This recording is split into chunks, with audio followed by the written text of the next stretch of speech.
Welcome, ladies and gentlemen, to another edition of the Wrestling Underground podcast. It's your review show where we didn't have time. Well, I didn't have time to finish Rebellion on its own before last night's show. So I told Marcus we would do a review episode Tuesday. Won't be nearly as long. And we're only going to have one photo because I didn't feel like screen capping every episode. Or not every episode, but every match. Because I was working whilst watching. So, overall, I think it was a solid show. There were definitely a lot of highlights, but there was definitely some very skippable moments. And unfortunately, a lot of the highlights came in the first three matches. And then there was a 32-minute tag elimination that didn't need to exist. But here we are. Marcus, initial thoughts on the show before we get hit it blow by blow. What was your feelings? I really enjoyed it. Thought it was a real solid outing. I liked how it was. I think I probably ended up liking it more than you. Yeah, I thought they delivered a really good show. I think one of my biggest highlights that wasn't even part of like the action was the venue. Mm-hmm. That a pay-per-view venue. Like it was intimate, but it wasn't too small. Like the stage had a lot of presence about itself. The audience was close, but not close enough there where it felt like the wrestlers couldn't do everything they needed. Nice, spacious around the ring, so the X Division guys and everybody else could do their thing. The ceiling wasn't right there, you know. Mm-hmm. So really, pay-per-view venue. Hopefully they can consistently do more of them. But yeah, I really dug the show. It had some really great stuff on it, and I ended up catching up on the last two impacts going into the show. So I think they ended up helping. But yeah, I really enjoyed it. I thought this was definitely one of the highlight shows of the year for me so far. I'm like 90% sure this was the same venue where Shawn Michaels lost his smile. Oh, well, even better. Right? Chad lost his smile at that venue too, so... No, I joke. I like the venue. The Poughkeepsie Auditorium or whatever it's called. It's...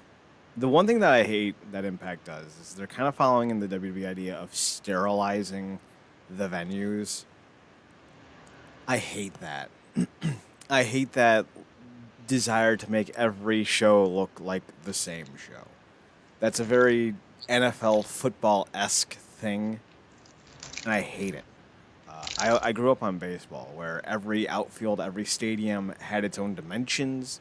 Not every right field wall was as long away from home as somebody else's.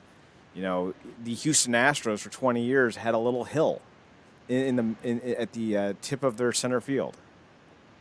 They got rid of it because they're just cunts. Fuck them. I'm trying to swear less, and yet here I am saying cunts. What was that stadium that they did for that Royal Rumble? Well, Cena returned that with the entrance of the ring was like right there. Yeah, that was Madison Square Garden. They have two different setups for it, depending on how they want to do it. They have the one where it's right there where the sides open up, and then they have the long hallway, or not hallway, but the long runway that they did at WrestleMania 20. So yeah, that I love. I love stuff like that. Like when they went to Japan for that Beast in the East event, that was great. They really let that arena, be its own thing. So like, I really, because like they have this great kind of like theater look to it at the Poughkeepsie Auditorium or whatever it's called, and you didn't really see it, like because like that's where the hard camera was, because they shoot it like New Japan shoots their wrestling from front down, and that's great and all, but one of the things I love most about pro wrestling is getting to experience and thrive in these very unique stadiums and arenas and auditoriums and whatnot. And when you don't really, hammer that point home, I feel like, it's what's the point then? Why not just stay in Orlando? Why not just stay in Nashville? So I feel like in those situations, you can do a better job highlighting the uniqueness of the venue, which they don't do anymore than they used to. So I'm kind of perturbed. Marcus, I'm perturbed. Yeah, I mean, but that also goes hand in hand with other thing we talked about, how the pay-per-views used to feel different because they would have themed sets. Mm-hmm. And I miss themed sets too. Yeah. So Impact never really did theme sets, but like I generally just miss theme sets in general. yeah, and I mean, how long have we been talking about missing the tunnel, and then AEW just like, hey, let's do a tunnel. You want a tunnel? I'll give you 2 tunnels. And it's like, yeah, but it's not the same. Your tunnels just come out. We wanted to come from the ground. Yeah. So, what are you gonna do? I decided to look up the venue on Wikipedia just to see if this was where Shawn Michaels lost his smile. I'm not seeing it. It might be. I just, who knows? It's a very big wrestling convention center, though. It used to be the Mid Hudson Civic Center. Hmm. That's the name of it. Now it's the Maj J Nijwatch Convention Center. Oh, just kind of for FYI, I didn't listen to the show at all since I was working, so I'm just gonna say this: the commentary was great. Hilarious. The commentary couldn't have been better. I'm googling it. I have to know.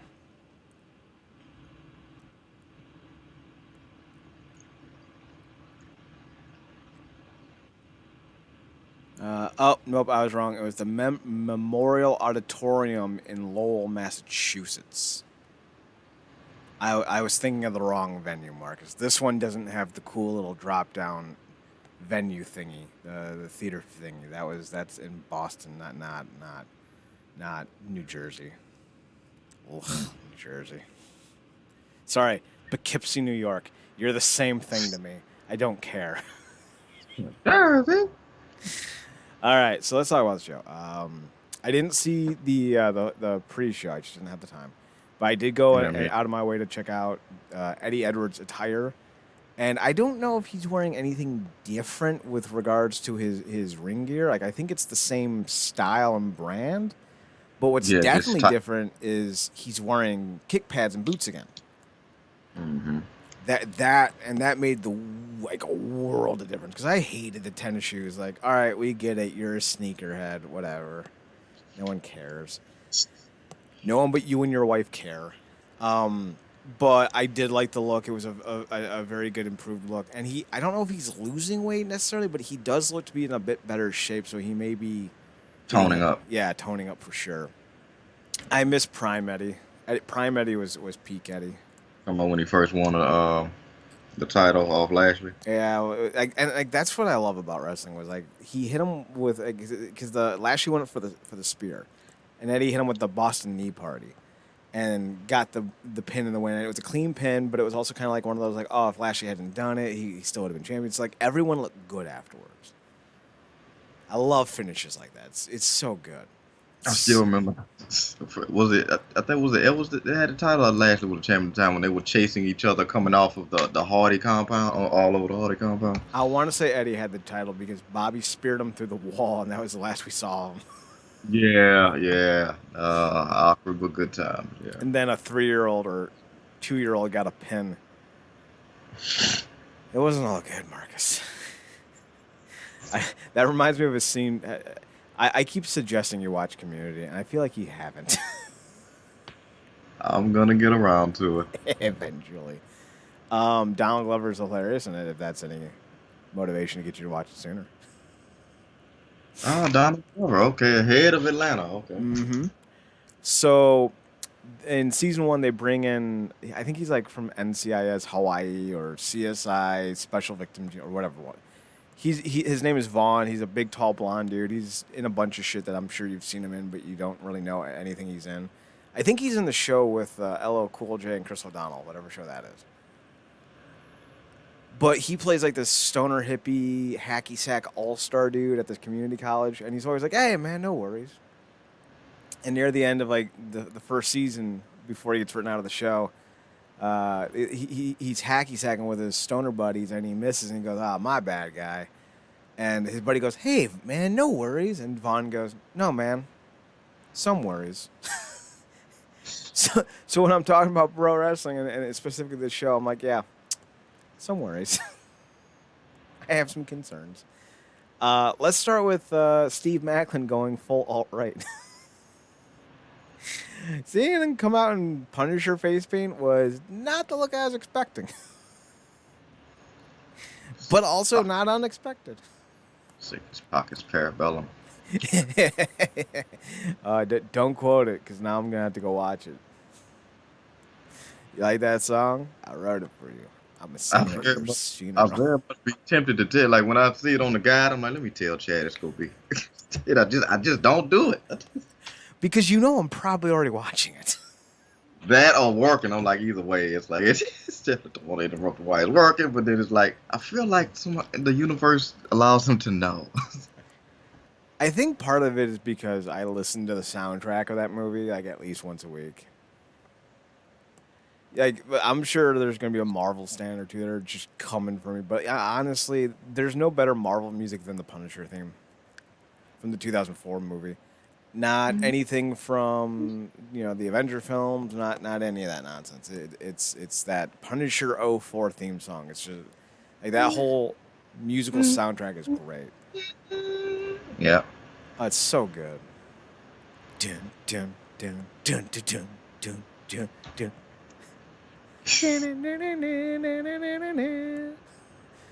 I don't have the musical range to do all the instruments at once.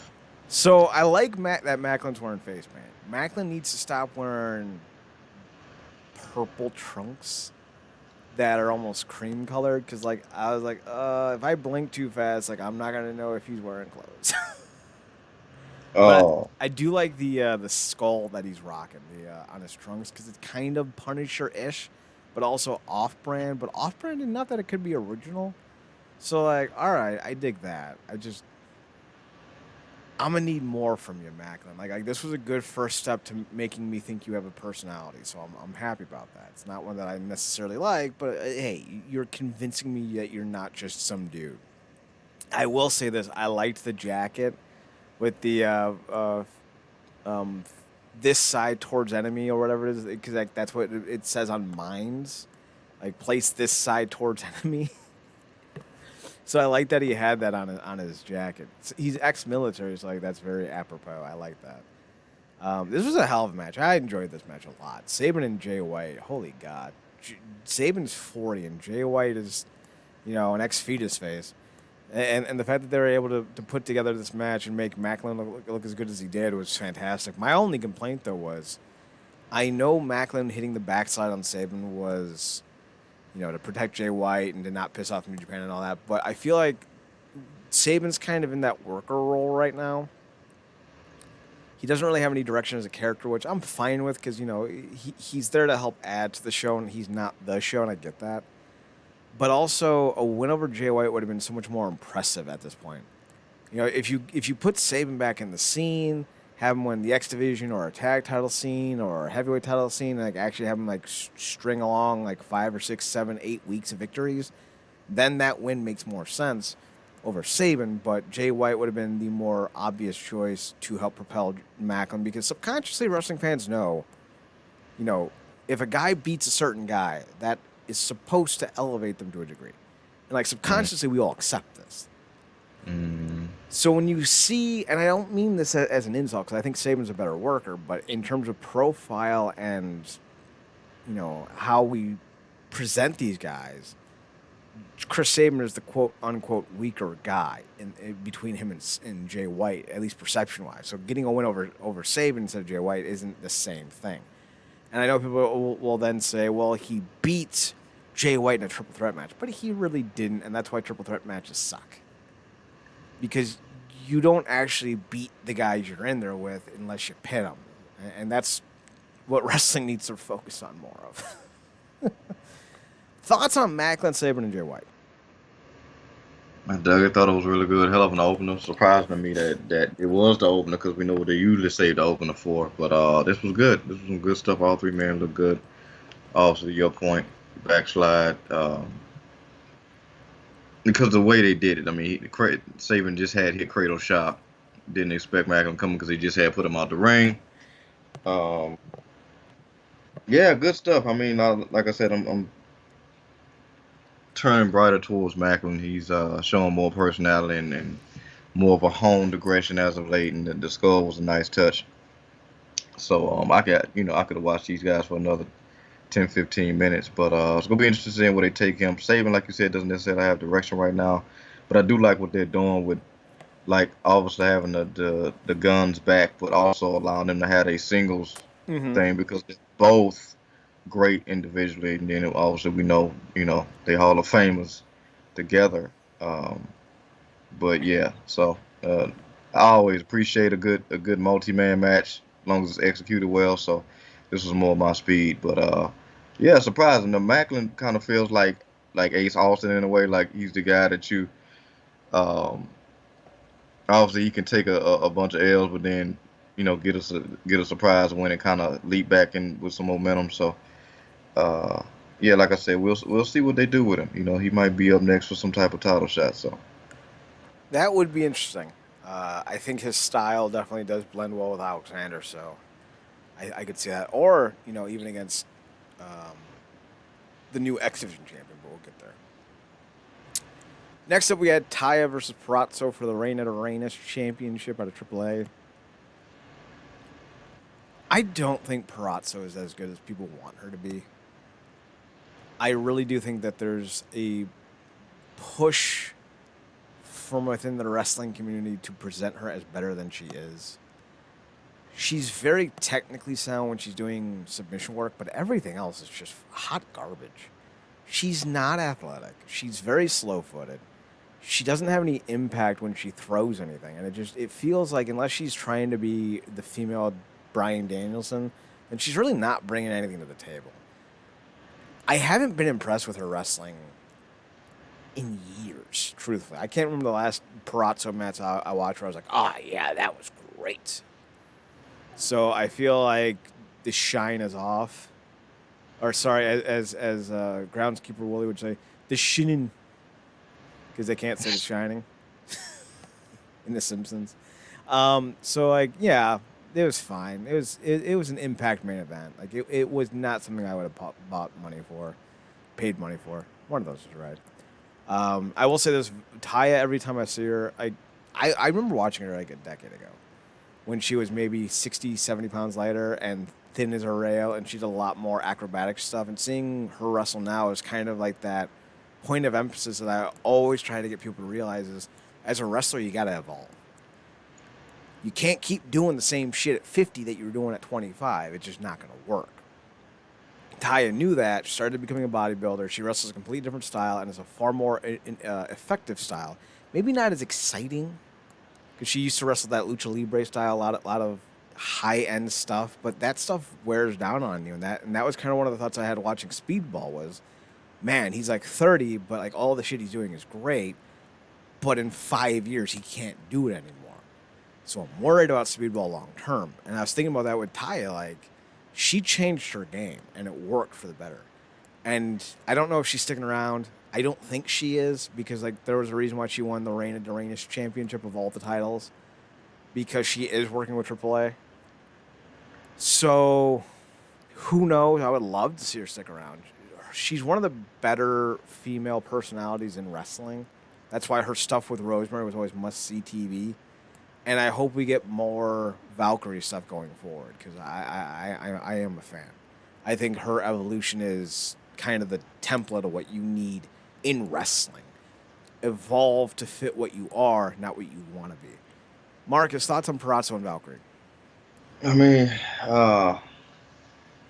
no man, everything you said absolutely. It was great just seeing Ty back in Impact, and she switched up the theme music a little bit.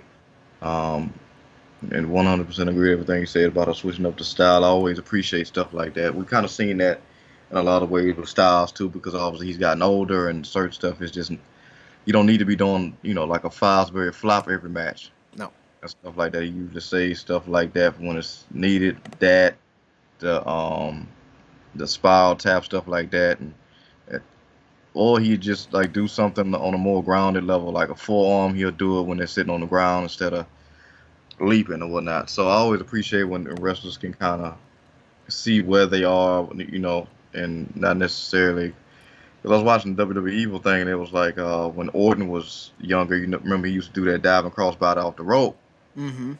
spot in the back to him. I think it might have been P.S. Hayes or somebody. I don't think it was P.S. Hayes. I don't want to give no credit if it was, but it's why like you really don't be needing to do that specifically.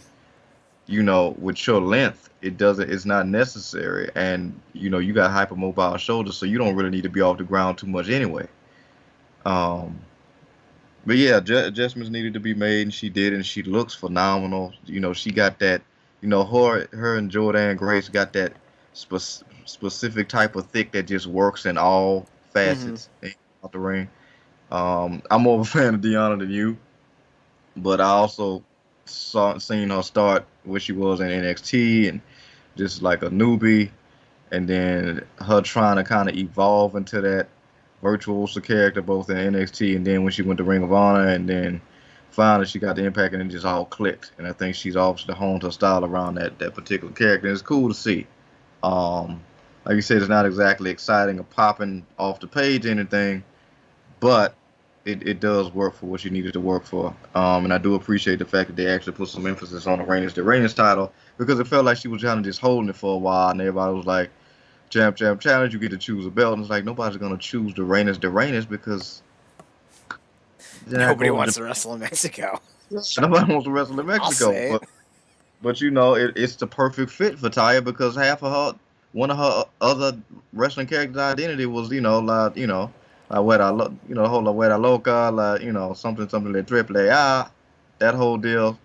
That's still very much a part of who she is, and as she evolves as a character. So that title's tailor made for her. She loves it. She loves representing it. So it's perfect that she dropped it to her, and then now obviously we can get down to the real get down between. Because I don't know if she's gonna do the whole thing where like I get obviously two rematches because I got two titles, but she needs to be obviously Deanna's gonna be on a crash course with Martinez. So I'm much more looking forward to that. But yeah, I hope like you that Ty sticks around because she's perfect fit for Impact. She could easily just slide back in doing stuff with Bravo. Obviously, cross paths again with Rosemary. Just it's a lot of opportunities there. So A lot of stuff to revisit, and a lot of stuff to explore because now you also have Tennille and Madison Rain is back in the fold. Plus, you have the inspiration. So there's a lot of possibilities out there. I'm excited to see what she does next. Speaking of excited, holy God, this X Division match was like the first like 5 minutes. I'm like, the X Division has become more subtle, right? And then at like 5 minutes and 1 second, Trey Miguel looked at me at the screen and said, "Self, motherfucker." it's the Fresh Prince of midair, man. Like, So like the thought that the moment that made me think that was, um, Jay White was on the floor and Saban and Bay did something, and Bay not Bay. Miguel did something. Miguel ended up on his knees, but then he jumped through the bottom rope on his knees, and I'm like, oh, that's not gonna be like ooh and ah, but if you actually stop and think about it, that's super damn impressive. no, man, it's the highlight of every one of these damn shows. Yeah, like When springing it from your knees, like that's the so hard to slide, do. and the fact that he switched it up this time and did a cutter, which Mm-hmm. kind of stunner because it was damn near short. But it's like, dude, it's not easy to come off your knees, even if you don't have like an elder's knees in your youth, because sometimes that's just how it goes. But that's just not easy to do, to just spring off your knees like that. So that dude is on a different level and calling himself Spider Trey, the Fresh Prince of Midair. It's all real. That dude is really unmatched in a lot of ways, man. And like I say, he kind of steals the highlight of the show every time, specifically with that move, which you can turn into a lot of variations. So again, I just got to tip my hat to the kid. Obviously, we know how to match when we're going to get off into that, man. But it's really been cool to see Trey blossom into the guy he is now, coming out of the Rascals. And Mm-hmm. yeah, it's just really cool to him. I mean, from his entrance to with the spray paint and everything, it's really cool to see him find himself in that way. You know. I agree. That move though isn't, I think, a flashy move. Like it's a thinker. Yeah. It's not going to be like, a red arrow to the outside on top of 60 dudes, with a flaming barbed wire table. Like, there's a nuance and like, oh man, that was actually It's really the cool. timing. You got to, because you think he's got to go, he's got to slide, he's got to stop, and then he's got to spring, and he's springing through the ropes, and that's another thing too. It's the reason why some people be like, going between the first and the second as opposed to the second and the third because it's an angle type of deal. Mm-hmm. That there's a lot of uh, I guess the word would be idiosyncrasies that go into that move that a lot of people probably just don't think about because it looks cool. But that's I don't know what the name of that move is, but I was like going in my head. I'm like, is that, I'm just calling that like Matrix Tray, like I don't know, man. But that is his absolute signature move right now. It's incredible. And that's Yeah. why I was thinking like it's a very subtle division right now. Like they're doing things that aren't overtly over the top that you're going to go, oh my god. But if you're like, oh man. But then, they had this sequence where they're all like collectively angry at me.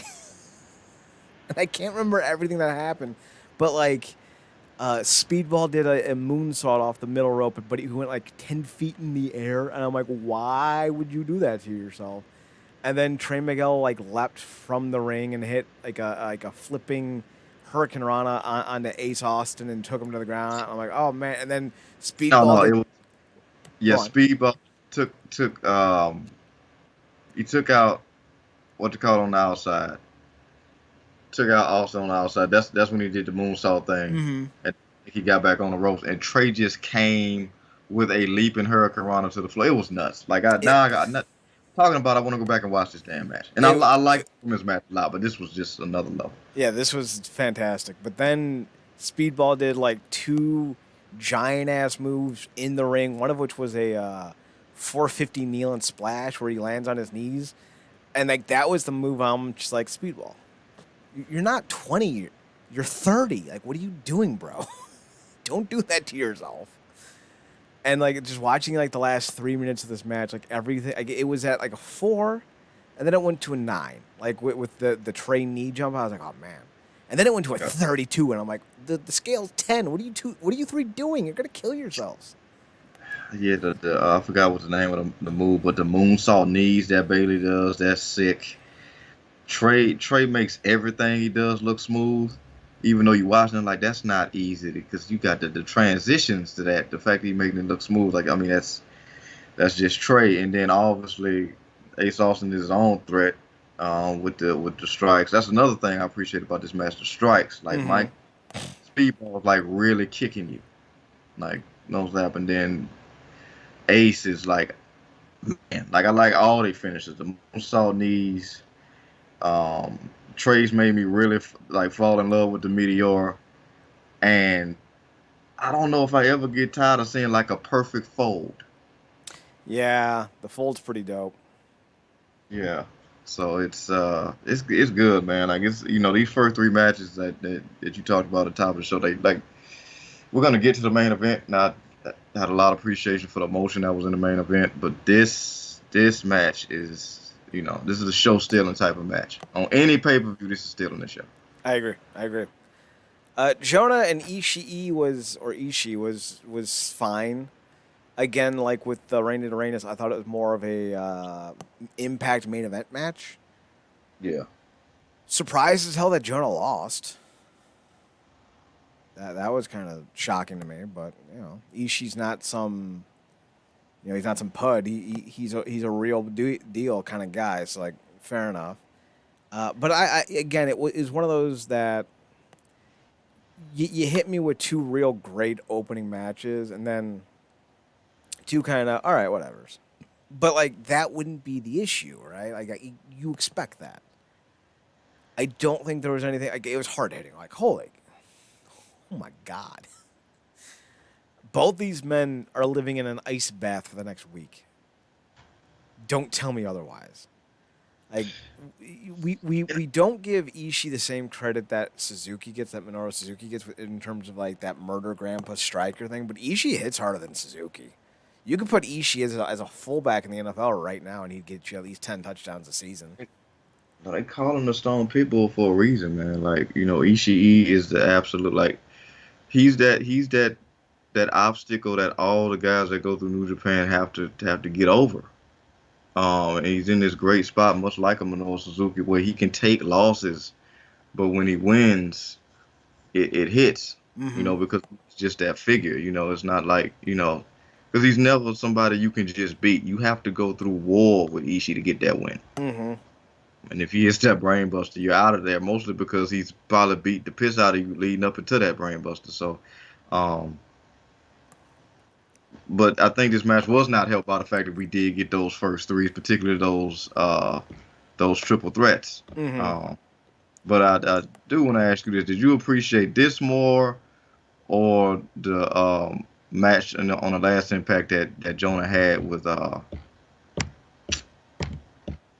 freaking PCL? Yeah, thing. I think I appreciated the PCO match more only because PCO's not a great worker anymore, but he's Yeah. like 56 and still doing dumb shit. Sure. So I appreciate that. But this was the better match Yeah. for sure. But it was also far less dumb. Like I Yeah. noticed that PCO isn't really around much, right? And I can only imagine it's because he's getting everything replaced. Which I could look, man. The best thing, one of the best things about Jonah, he got the most apropos name for a finisher. Cause that him coming off the rope, that got to be the closest thing to a tsunami. And I know it's not a camera trick, cause every time he hits it, like it feels like the show rattles, like not just the camera, like the show is shaking. So it's like, and that's not really something you can fake. You got to sit there and pray as he's coming off that top rope. So because he's a big boy, so he's not gonna put the other leg up there and just like stand up on top of it and wait, catch a breath, and then no. The minute he gets that second leg on that part, he might not even touch the other part. He's just diving off on top of you, and it's just man meat coming all down on you, and it's not. It's just. So I appreciate the fact that they're selling PCO being injured, which only goes into his character. He's go come back and be, come out of coffin or some type of resurrection as he always does. But yeah, Yeah, I'm worried about Jonah's knees because you got to take a lot of impact on those knees to not kill somebody. Because Jonah is close to 400 pounds, man. He's got to be at least close to it. So if you were to come down full force on some dude's chest like that, that'd be a bad Sunday. yeah, So yeah. that match went too long. I think that was the biggest issue with that. That should have been 8 minutes, not 14. Gotcha. But there's no, obviously they want to tip the hat to the Ishii, who's an absolute legend, and there's no really shame in losing to Ishii. Just if you get out of that match and don't have to go to the doctor the next day, you technically won. So check out Ishii versus Moose at that New Japan show from a few months back. That was one of those matches with Moose where you think, yeah, he could be something. So at least as a worker. So Yeah. then we got the 18 elimination challenge for the Impact World Tag Titles. This was a 30-minute affair, and it didn't need to be.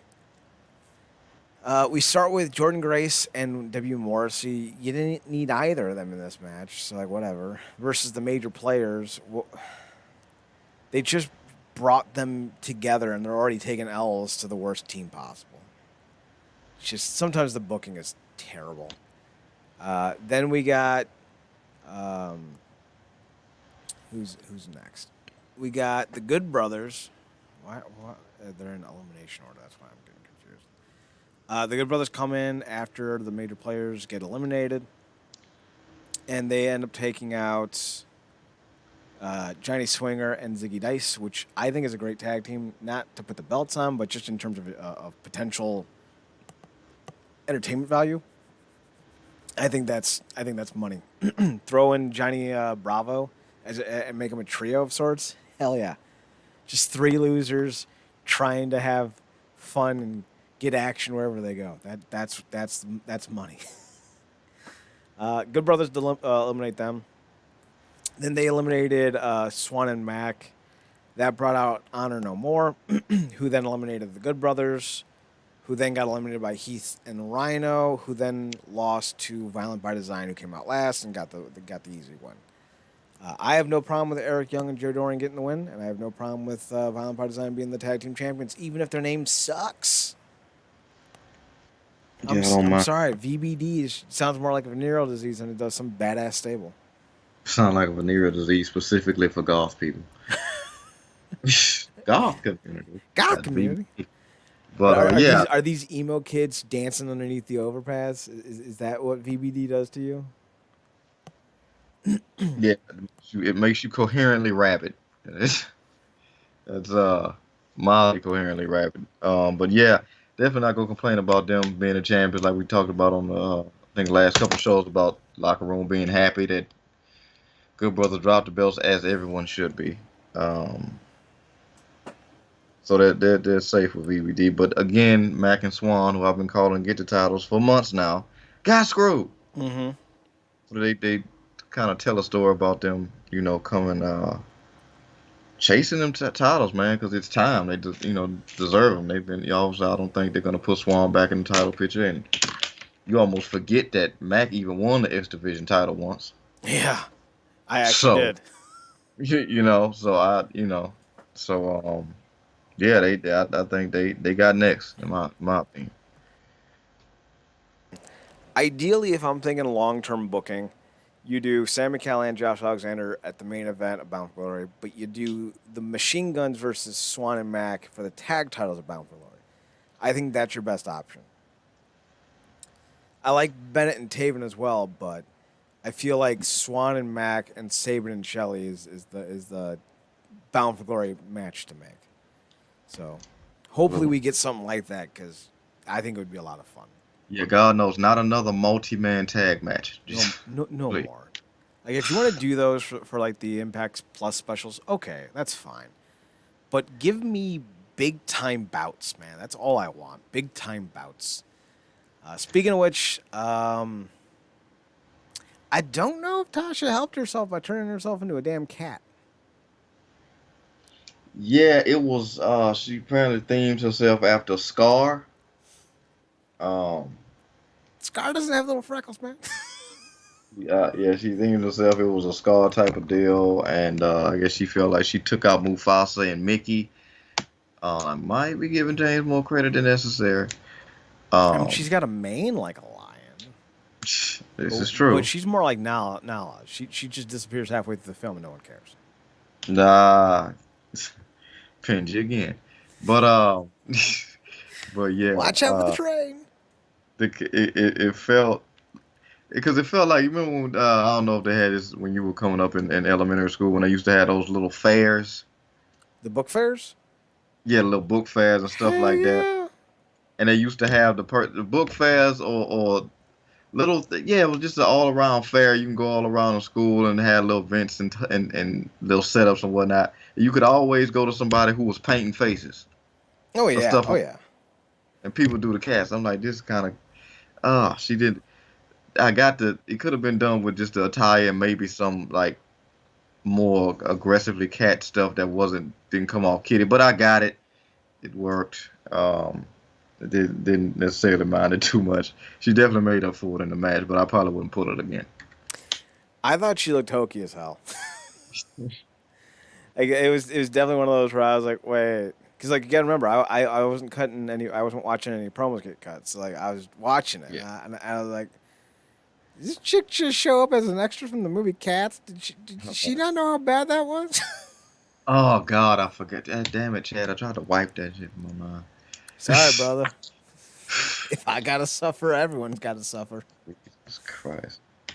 So that was kind of the thing that perturbed me.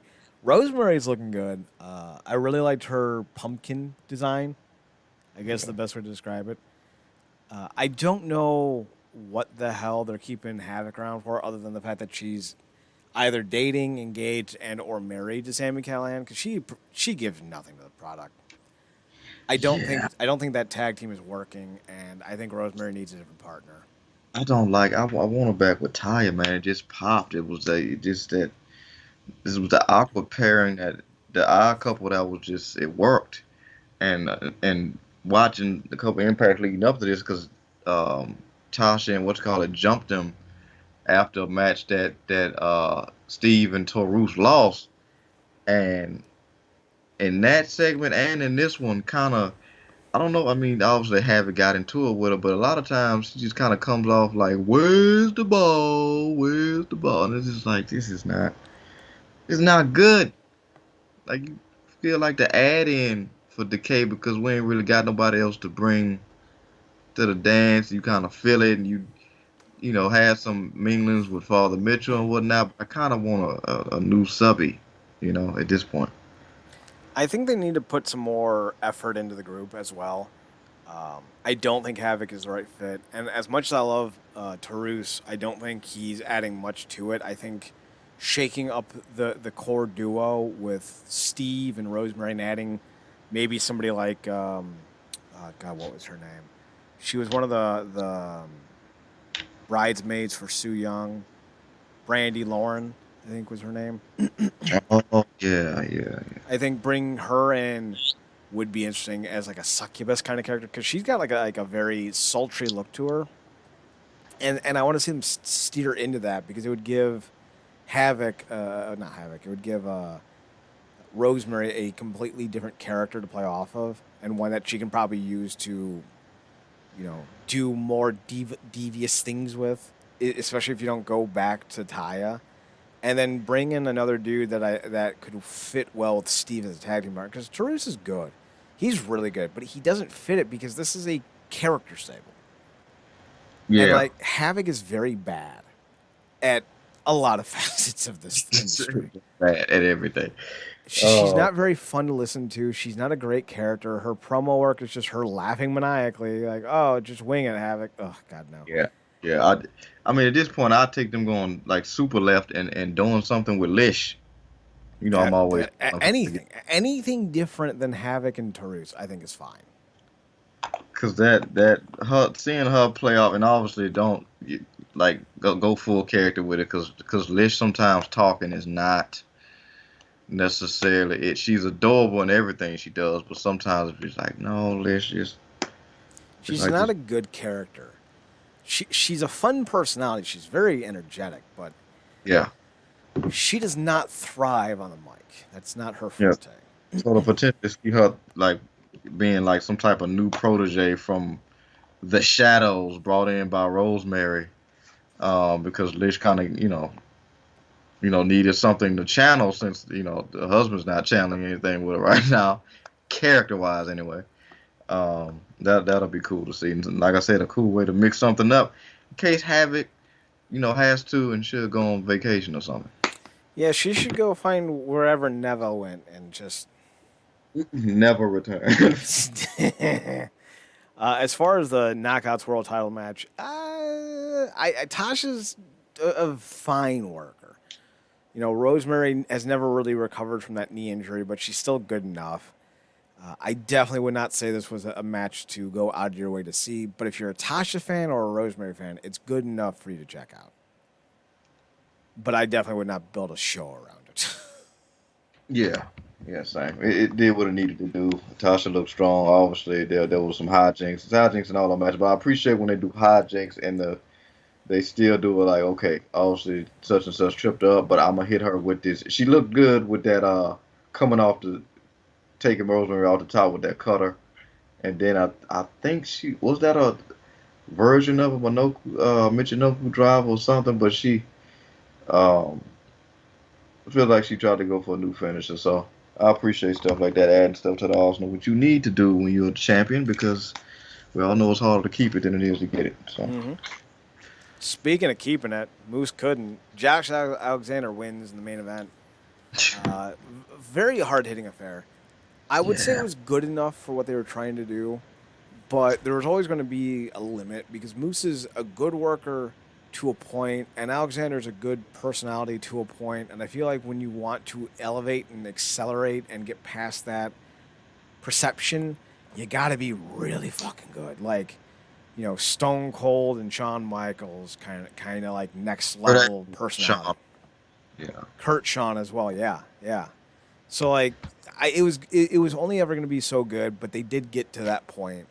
If you want to Meltzer it, it was a 4 out of 5, which is fine. it's certainly nothing to thumb your nose down at. It was a very hard hitting affair with a very wonderful ending, but I'm still kind of miffed because why did they do this in the first place? Like, why not just have Moose interject himself at the start of the Bound for Glory main event instead of waiting until Alexander wins it? I hate that. Like, I despise that. I hated it when they did it to Bryan Danielson. I hated it when they did it to Josh Alexander. Ruining that first title run handicaps and hinders the guy ascending. I know everyone's just going to look at it like, oh, well, it's just a storyline. It's to get from point A to point B. But to me, it's kind of indicative of the issues that surround modern wrestling, and they don't really seem to realize that when you make a champion look weak, especially in their first run, you're making them look weak permanently. There's an old adage in the music industry that I heard on a Bon Jovi Behind the Music that rings true more in wrestling than in anything else. It's the concept that if you go out on tour as the headlining act, before you're ready, you will never truly be a headlining act. That's the same idea in wrestling. If you get pushed to the main event scene, you will never truly be a draw. Like Roman Reigns, as much as people like what he's doing, is not changing the WWE's business. They don't have a better bottom line with Roman on top. They are, for all intents and purposes, who they are, regardless of who's running the show. If Jinder or Roman's at the top, it doesn't matter. They're still going to make their money. So, imagine if Roman had been given proper time to be built up, though. I feel like this run would be so much bigger for him. Same thing with Alexander. If you had just done it better from the start, you never put the belt on him, then you have him win it at Rebellion. I feel like that would have made everything so much more concise, so much more perfect. And you don't need to look at that fucking 2-minute title reign that he has, which is just an embarrassment. But you can't change the past. You can only prep for the future. So they did the right thing. Moose eats the loss. Alexander looks as strong as possible. We're off and popping. Plus, Marcus, seeing his youngest dressed as a little mini Josh, adorable. Like I said, it's the most adorable thing you probably gonna see in wrestling this year. Best part though is him climbing the turnbuckles all on his own. I'm like, see, this is what we wanted from Little Goldberg. Mm-hmm. Now Little Goldberg's just gonna become a pro wrestler. So. Yeah. Watch out, Dominic Mysterio. I want to see that feud. God, why do I want to see that feud? This is the adult version of the WLC. It's who they grew into. In fact, that's one of the best matches that year. Ugh. But it was entertaining. Is Torito or Tortino or whatever his name is he still wrestling? I don't know. Because that would be like the perfect accoutrement to Black Taurus. El Torito. That was his name.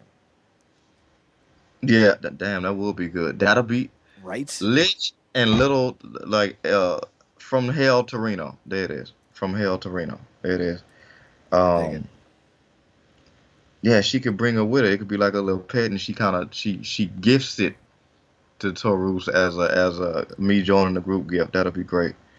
And then he bites Havoc. It gets infected, and she has to leave. There it is. So apparently El Torito was Masquerita Dorada, and I had no idea. The little guy from Lucha Underground? Yeah. Oh, fuck. Yeah. You perform better as El Torito. I think it's because the El Torito suit was actually better. Yeah, that he probably got put in better positions too. With that, what he had to do. But okay, that's the more you know. Do. But yeah, back to the main event. Yeah, most adorable thing I saw in wrestling this year was him with his son. His son that you could just tell like his dad's his hero, and that was everything for him to be able to come out there dressed up like that. Did the whole interest in the thing was freaking adorable. Yeah, obviously you could have done things a lot of different ways, but I think they really did a good job at really bringing in emotional elements to certain stuff that happened in the match. Like they really got to a point where they really finna hand him another L when Moose hit them spears. And then he kicked out. I was like, oh, thank God. And then it was this great moment. Obviously, you got the 10 Germans, which I thought was great. Another nod to Kurt. But then you had that moment when like they're both on their knees and Josh was just like, fuck it, I'm spitting out this guard and I'm smacking him in the face with my headgear. Like that was another great moment. And yeah, obviously Moose played to the family. Josh looked over at his family towards the end to see what he was fighting for after the kick out. It was all just great stuff. I think Mm-hmm. they ended up paying off everything that it might have lacked with the emotion and certain things in the match. And it really felt earned. And hopefully he gets a proper, nice, lengthy reign now. Um, what I think a lot of the competition gearing up for. It was funny because after the match, Moose went on Twitter and was like, I'm putting up this photo. Everything I had on from this damn show, I'm selling because I don't want no memory of it. But yeah, like I said, and then he gets to celebrate with the kid at the end, and it was just, yeah, man. Those are the type of moments where they all culminate into just a great thing. I didn't see anybody say anything otherwise about it. They loved it. Everybody was rooting for Josh, and yeah, I thought it was a great culmination of events. So I dug it. I dug a lot of raw emotion. It felt like in that match. Okay, so a little explainer. Apparently, El Torito is not that Masquerade Sagrada. He Oh did God. he did compete under the name Masquerade Sagrada 2000. Oh God, not another Chad having to explain to me the damn the guys from AAA, the family of The little parks, the LA yeah, parks. the damn the Parker community. So Masquerade Sagrada is 57. El Torito is 40. Ah, okay, that explains. So yeah, and there may have been some animosity here. Um, and he worked under the Masquerade Sagrada name in AAA from 2000 to 2007, which was when Masquerade Sagrada was in WWE the first time as part of the Minis division, if you remember that. Oh yes, now I come to find out they had a wee beef. Very ironic. So that was Rebellion. I'd give it a. I like the tag match really dragged it down. The women's matches could have been better. The Haas fight could have been shorter. So like I want to say a B minus, but maybe a C plus, somewhere in that range. I'm not dedicated to either one. It was good enough to go out of my way to watch, but it won't be one that I ever go back to rewatch. I think is the best way to put it. Now that X Division title match, on the other hand, different story. Yeah, I go. Yeah, I'll go back and watch that exhibition title. Maybe certainly the exhibition title and the main event and yeah, maybe that opening three-way too, man. That was some good stuff. But yeah, for me, I guess we're going like you said, letter grade is a strong B, maybe a B plus. Got to add the plus for that damn, um, basically Matrix Trey, man. That slide knees transition into a freaking cutter. I mean, it's brilliant. It's brilliant. Another thing Impact need to do, they got to be more committed to the replays. Mm-hmm. Now don't WWE it. And damn it, you running into the ground make me hate the move. But get them in there when you see stuff like that because it hits. So, just kind of a point of wonder: where the hell was his other son? Alexander's got two kids. You said that was his youngest? I think so. Yes. Yeah, I mean he mentioned him in a earlier promo in the night. He might have been. I don't know if that's his. I don't. Are both his sons with his wife? Yeah. Okay, I don't know if he was just left at home or whatever because I guess it I guess um for the feud it hit harder because we only saw I think we didn't even see the other son until it was at that Destiny show. Yeah. Yeah, so yeah, I just think I mean between the what the kid was doing with the entrance and then obviously the kid was there for both L's that he got handed. Um I guess they didn't necessarily need both kids, but yeah, like what was his other son? Maybe he couldn't get off. I don't know. Dad, I want to be there. Preschool, man. It's kicking my ass. Like, I got my ABCs, but I got to learn my 1, 2, 3s. The hell? Pop, I got this coloring book dissertation, man. I tell you. And you know Canadian public schools, Pops. Like, if we can't identify which penguin is what sex by the time we're 4, like, we have no chance of making it in the NHL. It's just how it is. And now I got to prep for the polar bear, migration. Like, man, like, being 4 is hard, Dad. So that's going to be a mystery I'd like to see resolved. Kudos to Alexander. He's at the top of the brand now. We'll see how that goes.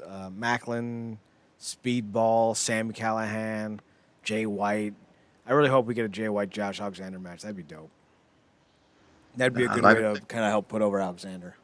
Look, man, Macklin, Alexander, obviously you're going to get with Bound for Glory coming around soon. Well, actually, it's Slammiversary. Bound for Glory. We're in freaking October. What am I talking about? But I would imagine, Ace is going to want to hold that until he can, cash in option C. That's always the thing. But, yeah, I mean, you got a lot of people in Honor No More, like you said. Macklin, Bailey. He got guys coming up the mountain. It's just not like an empty thing. Like, where does he go from here? You know exactly where he got to go. It's the lot. Soon as Thursday come around, it's probably gonna be an opening thing. So, I'm definitely looking forward to it. Feel like the competition is heating up in all these divisions, which I can appreciate. I don't know how much Morrissey I really need. Continuing on this show, I think on one of the last impacts, it was cool to see him go back to the place that apparently he had that incident when he basically I don't know if he OD'd or something, but he had that health scare. I think he had a stroke. Yeah. Or seizure. He had a seizure, excuse me. Something to that degree, but it was cool to see him be able to come out there and emote and tell the crowd and really feel good about being sober and healthy and in the best shape of his career. So that was cool, but he don't really have no spot. I'm tired of him saying, like, why is he doing a Batista thumbs up, thumbs down and putting people through tables randomly and not making it look that good doing it? I guess you could say he's SAWFT soft. Oh God, I don't want to pretend to put nothing in the air there. They're freaking, no impact. Like, hey, is that a Moray guy busy? Yes, he's very busy. He's building canoes in Hawaii. I don't know. He's wrestling in MLW Good as enough. NZO. Not the worst name. Yeah, no, we've heard worse. I actually, Kaylee Ray just got a new name that I actually like. It's like Alana something or other. I'm like, all right, that's memorable. So I thought that was pretty dope. Let's see if I can find it. Kaylee Ray. She is now Alba Fire. It sounds like a Dulcim Street Fighter thing. Alba Fire. Like, I dig it. So, there we go. Oh, but can we just mention real fast? Becky Lynch's new gimmick look is just why? Come on with the hair, short hair and all that. It's not just with the hair. She's like going full 80s heroin chic now, and it's just like, why? Why is this a thing? Whatever. I don't watch the damn product, so why do I care? Having to sit through WrestleMania alone was hard enough. But yeah, Alba Fire. I don't hate it. So, whatever. All right, Marcus, any final thoughts on Rebellion before we call it a night? Oh, good solid show. I'm glad I got caught up. Good stuff, man. Good. Congrats, Impact. It was a hell of a show. Yeah, you did good. You did good, kid. We'll see if we're back next week for another review. We'll take it week by week, see what's worth reviewing. But we will be back next Monday for another edition of the news. We'll talk our opinions on whatever's trending at the time. And yeah, so be sure to check us out at the website, realnerdcorp.com, RealNerdCorp.com. We're on Twitter at NERDCORP. Marcus can be found on Twitter at ParadoxKid, PARADOXKID. That's the kid. You can also find him on his other podcast, The True Penny Show, over on Twitter by searching True Penny Show, TruePennyShow. You can also find me on Twitter at Chad Nerdcorp, ChedNerdCorp. CORP. That's Chad Nerdcorp on Twitter. And on Instagram, it's Chad's Photo Hut. CHDSPHOTOHUT. Yeah, I spelled that right. So next Monday, twitch.tv/Wrestling Underground around 10:30 or so. We'll tweet out when we're going live. We'll talk more wrestling next week. So for Marcus Green, I'm Chad Porto. Thanks for tuning in. Thanks for checking us out. Thanks for giving us a chance. Remember, as always, to watch more wrestling. And Marcus, take us home. Good night, me.